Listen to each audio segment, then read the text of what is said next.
Belum lebih jauh, kita harus memahami terkait apa itu people power.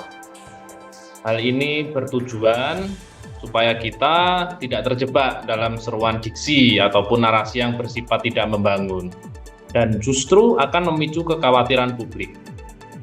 People power ini kan merupakan sebuah istilah yang digunakan untuk mendeskripsikan adanya gerakan massa sebagai upaya mencapai perubahan politik atau sosial dalam sebuah negara. Mengacu dari berbagai sumber yang saya dapatkan, umumnya istilah people power ini merujuk pada tindakan demonstrasi besar-besaran yang dilakukan atas ketidakpuasan rakyat di dalam suatu negara terhadap suatu pemerintahan dengan rezim otoriter. Saya di sini tidak melihat adanya unsur-unsur otoriter dalam pemerintahan Indonesia ya saat ini. Justru berbagai pembangunan diupayakan untuk kesejahteraan rakyat. Begitu pula dengan pengaturan berbagai regulasi yang berpihak untuk kepentingan dan kemajuan Indonesia di masa yang akan datang. Sehingga sangat berlebihan jika memunculkan narasi people power terhadap kinerja pemerintah.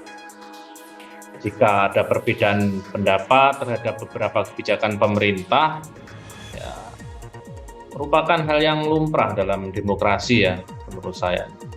Tentu terdapat mekanisme untuk menyampaikan perbedaan tersebut, tapi yang tentu patut mengikuti aturan hukum dan etika bernegara.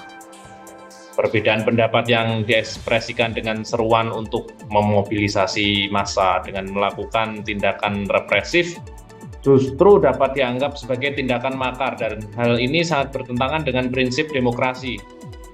Berdasarkan aspek hukum tata negara, pemerintah yang sah dalam sistem presidensial memiliki masa kerja tetap selama 5 tahun. Sebagaimana tertuang dalam pasal 7 Undang-Undang Dasar 1945. Nah, oleh karena itu saya di sini memandang bahwa memunculkan isu people power itu sangat bertentangan dengan bagaimana demokrasi Pancasila menuntun kita pada prinsip musyawarah dan mufakat untuk kemajuan bangsa. Tindakan represif dengan tujuan mendesak pergantian kekuasaan merupakan hal yang justru menimbulkan tidak harmonisnya situasi kehidupan bernegara, sekaligus merupakan gerakan inkonstitusional yang mengganggu keamanan dan ketertiban masyarakat.